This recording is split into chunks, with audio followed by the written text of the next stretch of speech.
หลังจากที่บ่ใจออกมาจากเฮือนน้องตุ้มคนเป็นเศร้าอุ้มลูกอุ้มเต้าไปขอของกินนำน้องตุ้มนี่เนาะเราพาคลอดนะ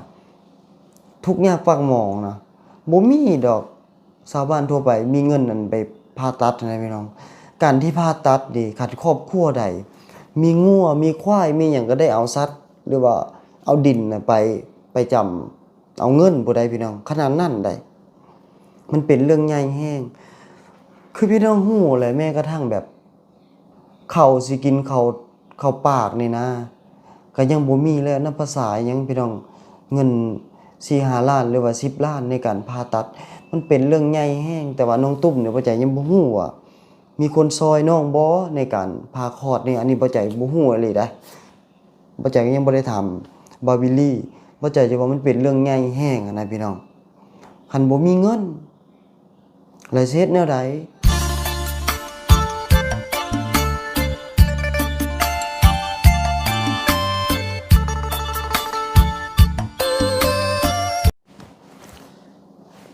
สบายดีพี่น้องปองป่ายเบิดทุกคนยินดีต้อนรับสู่ช่องบ่ใจนะพี่น้องตอนนี้ขณะที่เฮาถ่ายคลิปเนี่ย4:03 นาทีตีสี่นั่นแหละพี่น้องตอนนี้มื้อนี้บ่ใจสิมาเว้าเรื่องน้องตุ้มนะพี่น้องเนาะสิเว้าหลายอย่างอยู่ในคลิปนี้นะบ่ใจก็บ่ได้อัดคลิปเว้าไปนี่บ่ใจสิมาอธิบายแล้วก็มาเล่าสู่พี่น้องฟังเนาะพี่น้องสังเกตเบิ่งว่าเวลาบ่ใจไปถ่ายน้องตุ้มแหละบ่ใจสิกำซับ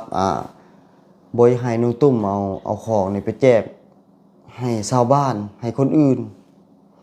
คือมันเป็นอันนี้พี่น้องกกปลายสาเหตุเนาะแล้วก็บ่ใจสิมาเว้าเรื่องน้องตุ้มนี่ต้องได้ผ่าตัดคลอดอย่างเดียวบ่สามารถคลอดได้ตามธรรมชาติถึงจะผ่าต้องคลอดก็ตามมันก็บ่สามารถออกได้สาเหตุก็1ก็น้องอายุยังน้อย2เลยน้องเตี้ยน้องตุ้มนี่เตี้ยแห้งเตี้ยตบปุ๊อีหลีเด้เดี๋ยวบ่ใจสิเว้าเรื่องบ่ใจกำซับเรื่องเครื่องอยู่ของกินก่อนพี่น้องเอ้ยเป็นข้อไปก่อนเนาะคือมันเป็นจังซี่ที่บ่ใจบ่อยากให้น้องตุ้มไปแจกจ่ายผู้คนบ่แม่นว่าบ่ใจสอนให้น้องตุ้มขี้ที่เด้อพี่น้องเนาะบ่แม่นนั่นบางท่านก็อาจจะคิดไปทางนั้นแต่ว่าบ่ใจก็มาแก้ต่างก็แม่นพี่น้องก็มาเว้าตามความเป็นจริงตามความจริงเลยตอนนี้คือเครื่องของนี่นะมื้อนั้นบ่ใจไปแหละถือเครื่องไปหลายพี่น้องมันมีมักไหม้อย่างหลายๆอย่างเลยหลายเลยแหละบ่ใจมอบให้น้องตุ้มแล้วก็ถ่ายคลิปให้ FC เบิ่งนี่แหละคลิปที่เบิ่งนั่นแหละแล้วบ่ใจย่างออกมาเนาะหลังจากเอาเครื่องให้น้องตุ้มหลายเลยล่ะแล้วบัดนี้หลังจากบ่ใจออกไปปึ๊บก็ copy ปึ๊บแหละสิขึ้นรถแล้วก็สิออกไปเลยมีคนประมาณ10 ปลายคนหรือ20 คนแล่นหุ่มมาหาน้องตุ้มแต่บ่ใจบ่เห็นแค่แนมเบิ่งในนั้นซื่อๆแล้วก็บ่ใจก็ขับรถไปเลยแต่copyแล้วบัดนั่งทางฝั่งนั้นเราแนมเบิ่งแต่ว่าcopyบ่ได้เว้าเนาะจนออกมาฮอดนอกพี่copyจะได้เว้าบ่ใจเมื่อกี้นี่นะคนเป็น20อันไปเอาของกินไปขอของกินนำน้องตุ้มเอาแล้วบ่ใจก็บ่ฮู้เนาะคันบ่ใจฮู้นะบ่ใจก็สิไปบอกในตอนนั้นเลยว่าสิอธิบายสิฟังเด้ว่าสาเหตุย้อนหยังบ่แม่นว่าบ่ใจบ่อยากให้ทุกคนแบ่งปันก็ได้พี่น้องบ่แม่นว่าบ่อยากให้การที่ทุกคนซอยกันแบ่งปันกันมันก็ดีแต่ว่ากรณีตัวนี้นะมันต่างเนื่องจากว่าน้องตุ้มนี่เป็นคนท้องหาอยู่หากินก็ยากหากินบ่ได้ผัวก็ไปทางให้กลับมาเมื่อยไปหาสอนปูสอนป่าอีกแน่เวลา FC ผู้ใหญ่ใจดีซื้อเครื่องซื้อของมาน่ะเพิ่นซื้อน่ะอยากให้น้องตุ้มกับผัวอะไรในครอบครัวแล้วนี่อยากให้มันกุ้มเดือนหรือว่า2 อาทิตย์ก็แล้วแต่ตามที่ซื้อมาเพิ่นก็สิวางแผนแบบนั้นแหละพอได้กุ้มกินโดนๆบ่แม่นว่าเอามาให้ปึ๊บแล้วเอาไปแจกจ่ายผู้คนจนหมดอันนั้นมันก็บ่ถูกต้องเฮาสิคนไปเป็นคันรถมันก็บ่เหลือสาเหตุเฮาไปหาน้องตุ้มคือสมมุติว่ามื้อนี้เอาเครื่องไปให้มื้ออื่นไปถามบ่มีแล้วได้หมดแล้วได้ บ่หมดจังใดอันคนนี่เด้อไปขอเครื่องของที่ผู้ใหญ่ใจดีให้เฮาเป็นสะพานบุญไปให้น้องตุ้มน่ะเป็น20มื้อนั้นน่ะบ่ใจบ่ได้เว้าเอาเป็น20คนลูมไปแล้วก็แบมือนี้ขอแหน่สูตรปลากระป๋องให้ผู้ละป๋องมันก็บ่พอมีคือกันสิไปแก้ใหญ่การที่เฮาให้เด็กน้อยหรือว่าให้คนนี่เฮาให้ผู้หนึงมันให้บ่ได้พี่น้องมันต้องคันให้ผู้หนึงมันก็ต้องได้ให้เบิดคนเขามาเป็น10อันนี้แหละสาเหตุที่บ่ใจเวลาไปนั่นไปนี่ก็คันสิให้ผู้ใดก็ให้โลดแต่ว่าใช่บ่ใจตั้งยืนเอาให้นี่บ่ได้ซ้ำว่าคนนี่เขาสิรูปมาเบิดบ้านพี่น้องเครื่องของเฮาก็มันก็บ่เพียงพอขนาดนั้นแล้วก็ตามจุดประสงค์ FC ผู้ใหญ่ใจดีก็เพิ่นอยากซอยผู้ที่เพิ่นทุกข์ยากอีหลีผู้ที่เพิ่นอยากซอยอีหลีคันว่ากรณีหนึงว่าซื้อเป็นคันรถไปแจกคนก็อีกแนวนึงอันนั้นมันต่างกันมันแยกกันคนละข้อเนาะรูปมาเป็น20คันบ่ใจฮู้น่ะคันบ่ใจเห็นนะตอนนั้นนะตอนเขานั้นน่ะบ่ใจก็สิบอกน้องตุ้มก็สิบอกแบบทางหลังเอาแล้วก็ต่อมาจึงบ่ใจจริงว่าบอกให้น้องตุ้มกับผัวว่าของตัวนี้เด้อคันเจ้าอยากแบ่งทางบ่ว่าสิเป็นทางครอบครัวผัวก็ได้ถึงเจ้าสิแบ่งก็แบ่งได้อยู่ดำคาบดำเทือว่าซั่นจ้ะแต่ว่าสิมากินนำเขาทุกคาบสิเอาตลอดมันก็บ่ได้เข้านะแข็งแรงเฮ็ดเวียกเฮ็ดงานได้อยู่ท้องก็บ่ได้ปุ้งพอหากินได้ก็หากินอันนี้สรุปมาเอาจนเบิดบ้านเนาะมันเป็นสิ่งที่บ่ถูกต้องการที่ว่าซื้อของไปให้หลายๆแบบนี้น่ะก็ย้อนอยากให้กุมดนคันว่าสิเอาให้เทื่อละน้อยคันว่าเอาไปแล้วแจกต่อไปนี่น่ะเอามาเท่าใดมันก็บ่ไหวดอกพี่น้องเอ้ยอันนี้แหละสาเหตุเป็นหยังบ่ใจคือกำชับเรื่องนี้กำชับตลอดเลยนี่ผัวมาแต่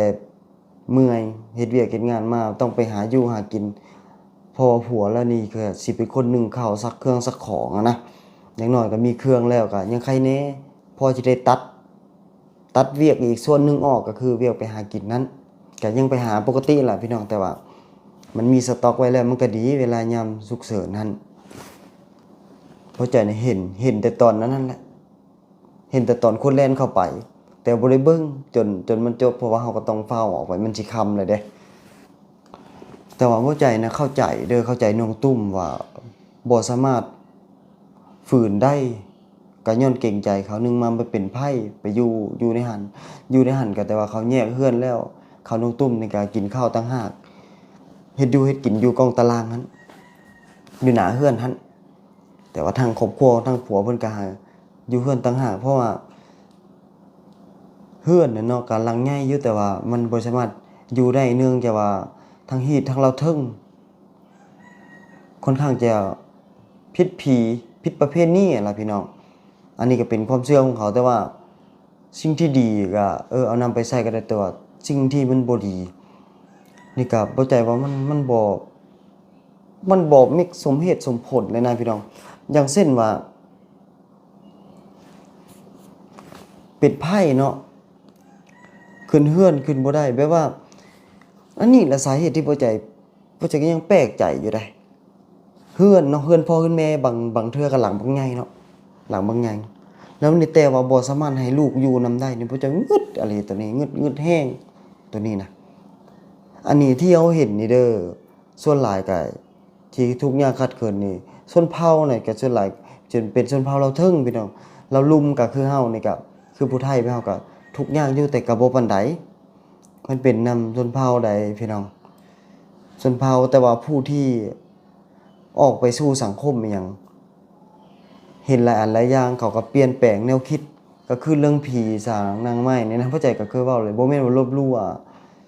อันประเพณีของเพิ่นแต่ว่าในยามที่เฮาทุกข์เฮายากนะผีบ่ได้หาให้เฮากินนะมีแต่เฮาหากินบัดนี้พอได้พอมีเล็กๆน้อยๆมีคนมาซอยก็อยู่ร่วมกันบ่ได้แบบนั้นนะอยู่แล้วผิดผีกินงัวกินควายลูกเนี่ยเนาะสิอยู่อันนี้ก็เป็นบางเขตแต่ว่าส่วนหลายเฮือนกระต๊อบหลังน้อ อยปวดหัวยิคันว่าประเพณีเฮานี่เฮ็ดแบบนั้นบ่ได้พี่น้องนอกจากว่าลูกบ่อยากอยู่นำเองนะมันก็อยู่ได้บ่เป็นนี่ดอกเพราะว่าการที่เฮาอยู่เฮือนบ่แม่นเฮาไปกินเฮือนเฮาก็แค่อาศัยนอนซื่อๆแค่นั้นซื่อๆมันบ่ได้มีหยังพอมีที่หลบเพราะว่าพ่อแม่เพิ่นมีเฮือนอยู่บัดลูกพัดบ่มีฮอดบ่อนสิอยู่กุเยื่อยๆนั่งอยู่กองตารางฝนตกน่ะหลายเด้ครอบครัวอาเตียงก็เป็นคือกันแล้วบัดนี้พี่น้องจำได้บ่ครอบครัวอันหนึงตัวแม่เฒ่าผู้เดียวแม่เฒ่าบ่สบายใจนะคนเบิ่งคลิปบ่ใจคลิปนั้นเกือบ5ล้านวิวเฮือนลูกสาวก็หลังบักใหญ่พี่น้องแต่ว่าแม่น่ะอยู่ลบในอันกระต๊อบน้อยๆว่า1เฮือนแล้วนะเข้าไปเบิ่งแล้วพี่น้องคลิปที่ยอดวิวหลายที่สุดในช่องบ่ใจฝนตกอีหยังบ่สามารถไปอยู่เฮือนนำลูกได้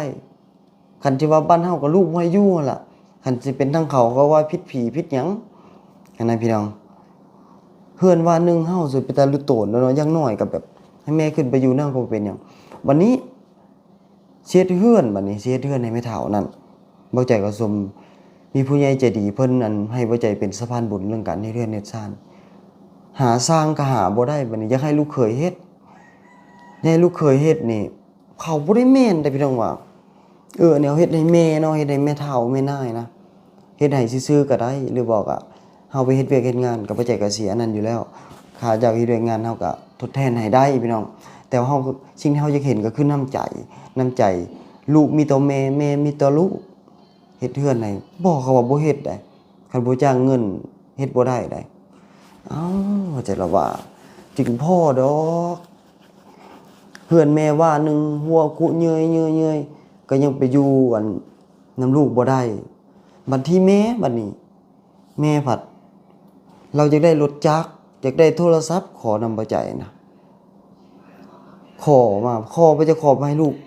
แม่น่ะอยากเฮ็ดเพื่อลูกแต่ลูกน่ะบ่เฮ็ดเพื่อพ่อบ่เฮ็ดเพื่อแม่เป็นแต่รู้โตแล้วเบิ่งแล้วน้ำตาจนอยากไหลได้ไปสัมภาษณ์แล้วนะอยู่เฮือนนี่แหละล่ะว่าเครื่องของก็อยู่นั่นแหละนอนนั่นแหละเฮาคิดว่านอนได้จังไดนอนนั่นแหละแนวบ่มีเฮือนอยู่ล่ะว่ะ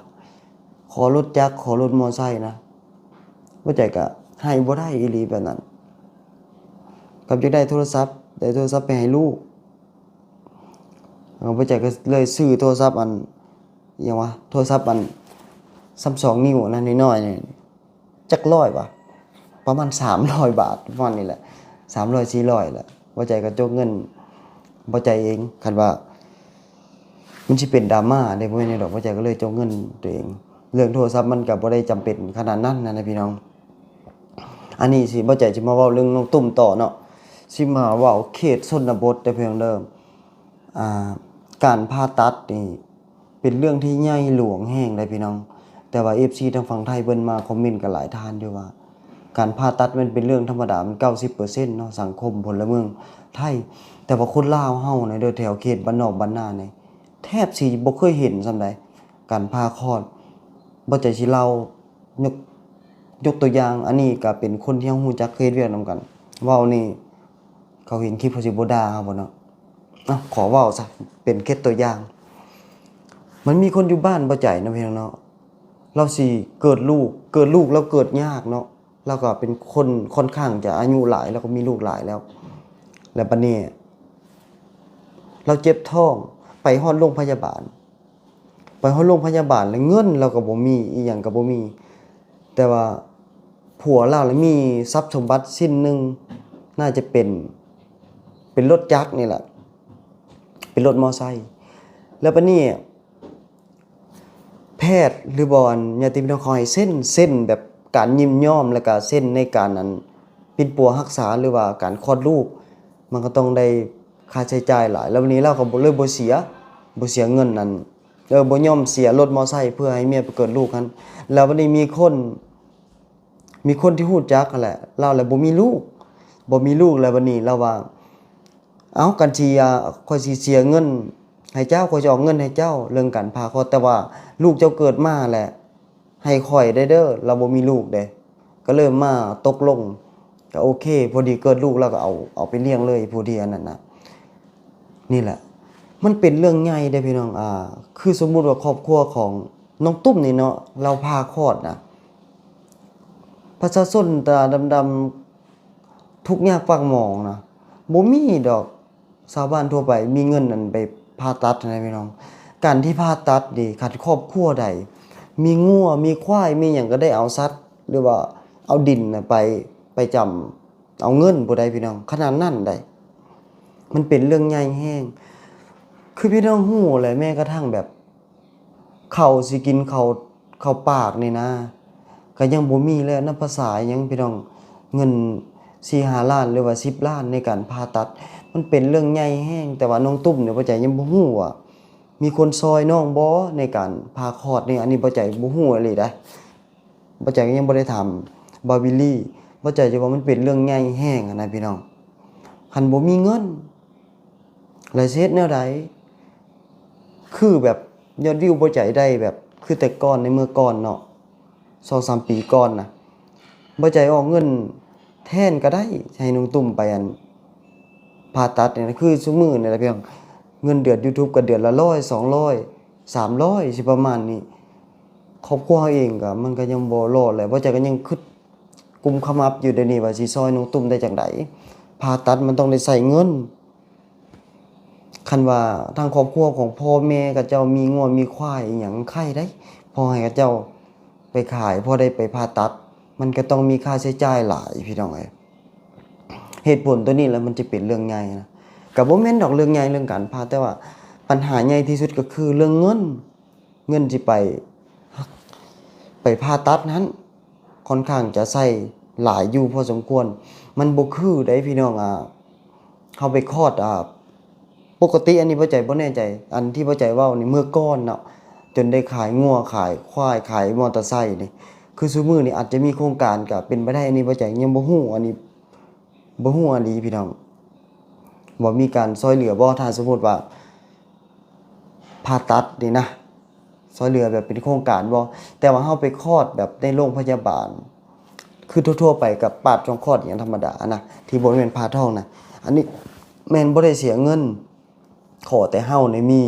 1บัตรประชาชนหรือว่าสำเนาครัวที่ยั่งยืนว่าเฮานี่เป็นพลเมืองคนลาวอีหลีอยู่บ้านนั้นเมืองนั้นแขวงนั้นนะพี่น้องก็คือว่าเกิดลูกแล้วคือบ่ได้เงินอีกบ่ทางโรงพยาบาลให้เงินอยู่บ่150,000บ่เท่าใดมันจะจำบ่ได้แต่ว่ามันโดนแล้วตอนนั้นแต่ว่าเรื่องการผ่าตัดที่บ่ใจเว้านี่มันก็10 ปี10 กว่าปีที่แล้วแต่ช่วงนี้ก็บ่ได้ยินว่าผู้ใดไปผ่าคลอดแต่ส่วนหลายเขาไปผ่าคลอดก็คือเอื้อยบ่ใจนะอยู่เวียงผ่าคลอดก็บ่เกี่ยวโครงการดอกอันนั้นกวดฮอดกำหนดแล้วก็อยากผ่าเองอันนั้นนิดนึงพี่น้องก็ค่อนข้างจะหาเงินได้แน่มันยากได้พี่น้องในการผ่าคลอดแม่นอยู่มันเป็นเรื่องทั่วไปเนาะแต่ว่าทางคนเขตชนบททางบ้านเฮาทางสปป.ลาวมันเป็นเรื่องใหญ่แฮงเรื่องการผ่านะอันนี้แหละที่บ่ใจเว้าอีหยังก็ถ้าใจบ่ใจเด้อคันว่าน้องตุ้มเกิดลูกปุ๊บนี่อยากพาน้องตุ้มเนี่ยไปฝังเข็มจัก5 ปี 6 ปีคันว่ามื้อใดแบบความพร้อมของเขาเจ้ามีแล้วเนาะก็จึงเอาลูกคนต่อไปจักบ่เกิน2 คนก็สิแนะนำน้องอยู่อันนี้ก็บ่ใจก็ได้มีเงินจาก FC ได้ผู้ใหญ่ใจดีจากฝั่งไทยฝากมาให้ 1,500 บาทปัจจุบันนี้ก็คือยังสิได้ไปซื้อหยังให้น้องตุ้มเพราะว่าที่ผ่านมาเขาก็ซื้อของกินไปให้ก็เดี๋ยวพ่อใจเข้าไปเบิ่งก่อนพี่น้องเอ้ยหรือว่าเอาเป็นแบบนี้บ่พี่น้องซื้อไปให้น้องตุ้มซื้อไปเทื่อละน้อยเอาเพราะว่าพ่อใจก็ได้เที่ยวไปจอบเบิ่งน้องตุ้มอยู่แล้วนะแล้วก็ไปให้น้องเพราะส่วนหลายก็เป็นบ่ามื้อที่ได้ไปแล้วก็ซื้อฝากไว้น้องเราซื้อไว้ในรถอยู่แล้วแต่ว่าสำหรับพ่อใจเองเด้อในตอนปัจจุบันนี้นะพ่อใจก็แนะนำทางน้องตุ้มกับน้องตุ้มก็บ่ฮู้ว่าน้องตุ้มแล้วเป็นหยังบ่ใจยังให้น้องตุ้มนี่กลับไปอยู่เฮือนน้ำพ่อน้ำแม่ก่อนกับผัวนะพากันอพยพไปก่อนซ้ำซ่าเกิดลูกเวลาเกิดลูกมันยากได้พี่น้องต้องเอากินนมจังใดทั้งอันชนเผ่าทั้งเราทึ่งทั้งอันนี้บัดเกิดมาป้อนเขาเลยต้องป้อนเขาจังไดที่จริงมันก็บ่ได้จำเป็นกันว่านมออกนะก็บ่จำเป็นต้องป้อนเขาต้อง6 เดือนพุ่นลูกเนาะก็ต้องให้แม่แนะนำในการเอาลูกเอาเต้าพอลูกเกิดมาแล้วน้องตุ้มกับเรายังน้อยอายุ13 ปีนึงนานพี่น้องเอ้ย คือสภาพแบบมืดมนแห้งอีหลีบ้านของพ่อแม่ของน้องตุ้มนี่มันบ่ได้ไกลพี่น้องใกล้ๆนึงก็มึงสิโปนประมาณ3 กิโลนึงได้พี่น้องบ้านของน้องตุ้มใกล้กันกับถนนใหญ่แต่ว่าบ้านผัวที่เราอยู่ซุมื้อนี้น่ะมันไกลแห้งจากบ้านนั้นเข้าไปหาโรงพยาบาลสิโปนก็มันนี่พ่อแม่เนาะพ่อแม่เต็งสมมุติว่าน้องตุ้มเจ็บท้องหรือว่าอีหยังนี่พ่อแม่จังได๋ก็ปะลูกบ่ได้ก็ย่อมแล่นเต้นคันบ่มีรถก็ต้องได้ไปหาผู้นั้นผู้นี้แต่ว่า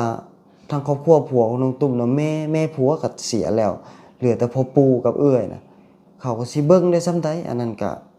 นึงมาพ่อปู่ก็บ่แม่นลูกสาวเขาเป็นแค่ลูกไผ่เอื้อยก็บ่แม่นน้องคิงๆเป็นแค่น้องไผ่มันเป็นแบบนี้นะอันนี้เฮาเว้าตามความเป็นจริงพี่น้องมันบ่คือคนพ่อแม่เดียวกันร่วมท้องเดียวกันได้มันต่างกันก็บ่ใจก็ยังเป็นห่วงอยู่นะแต่เรื่องการผ่าตัดอีหยังนี่บ่ใจยังบ่ฮู้เลยว่ามีผู้ใหญ่ใจดีซอยน้องเขาบอกคันบ่มีไผซอยก็แต่ว่าค่อนข้างยากก็ต้องได้เบิ่งไปก่อนนี่แหละพี่น้องว่าสิเป็นจังใดเนาะอันซื้อเครื่องซื้อของนี่พี่น้องลองคอมเมนต์กันเข้ามาได้ว่าให้บ่ใจซื้อไปหลายบัดเดียวบ่หรือว่าค่อยๆทยอยเวลาเฮาไปจอบแล้วเอาให้น้องพอกลุ่มมื้อนึง2มื้อบ่2-3 มื้อ 2-3 วันประมาณนี้นะพี่น้องสิแบบนี้สิบ่ดีกว่าบ่พี่น้องลองคอมเมนต์กันเข้ามาได้เด้อพี่น้องเด้ออันสิ่งที่บ่ใจเว้าอันนี้ก็บ่มีอีหยังสิไปสอนให้คนเป็นคนบ่ดีเด้อพี่น้องเนาะที่บ่ใจเว้าทั้งหมดนี่ก็เพื่อน้องตุ้มมาล่ะเพื่อโตเราเองเพื่อครอบครัวเราเองเครื่องอยู่คงกินก็ผู้ใหญ่ใจดีซอยมาแล้วก็อย่าให้มันกุ้มโดนคันเพิ่นบ่อยากให้กุ้มโดนเพิ่นให้บ่หลายดอกพี่น้องก็ย้อนว่าเพิ่นอยากให้กุ้มโดนๆอย่างน้อยก็อาทิตย์นึง2 อาทิตย์ก็ยังดีอันนี้มื้อนึง2 มื้อก็บ่กุ้มหั่นนะพอเอาไปแจกจ่ายคนมาขอก็บัดนี้เขาเคยได้บัดนี้เขามาขอเรื่อยๆเด้อคันบ่เว้าแต่ว่าน้องตุ้มเราเว้าบ่ได้แต่ว่าบ่ใจก็เว้ากับผัวน้องแล้วตัวนี้น่ะจะเบิ่งเด้อการให้ก็ให้ได้ถึงแม้จะครอบครัวตัวเองก็ดำคาบดำหยังก็ได้ก็เด็กน้อยเด็กนี่ก็มากินก็บ่เป็นหยังดอกแต่ว่าสิแบ่งเป็ดของไผของมันแบบนี้หารกันนี่แล้วก็ไปแจกจ่ายคนมาเท่าใดมาขอก็จะให้จนเบิดนี่มันก็บ่ได้พี่น้องเพราะว่าเพิ่นซอยเพิ่นเป็นห่วงเพิ่นสงสารน้องตุ้มนี้คลิปนี้พี่น้องบ่ใจก็ต้องขอโทษขออภัยเด้อพี่น้องเด้อถ้าบ่ใจเว้าอีหยังผิดไปเนาะก็ต้องขอโทษขออภัยเนาะอันสิ่งที่บ่ใจเว้ามานี่ก็คอมเมนต์ FC ก็ค่อนข้างจะไปทางเดียวกันก็มีอยู่น้อยนึงดอกที่เอียงไปแนวนึงเนี่ยก็บ่ทุกคนสามารถคอมเมนต์ได้นะเพียงเนาะตัวใดบ่เข้าใจก็ไปตอบคอมเมนต์เลยตัวนี้แนวนี้เด้อตัวนี้แนวนี้แนวนี้ให้เข้าใจเลยค่ะนะว่าเฮาสิมาอัดคลิปทุกคอมเมนต์มาอัดคลิปมันก็บ่ได้นะบางทีเฮาก็ไล่ตอบในคอมเมนต์ไปแน่พี่น้องเอ้ยเอาขอให้ทุกท่านอยู่ดีมีแรงขอให้ร่วมให้รวยฝากก็ว่าผิดเนาะสุขภาพแข็งแรงอยู่ดีมีแรงเด้อพี่น้องเด้อเอาราตรีสวัสดิ์โอเคบ๊ายบายขอบคุณขอบใจหลายๆ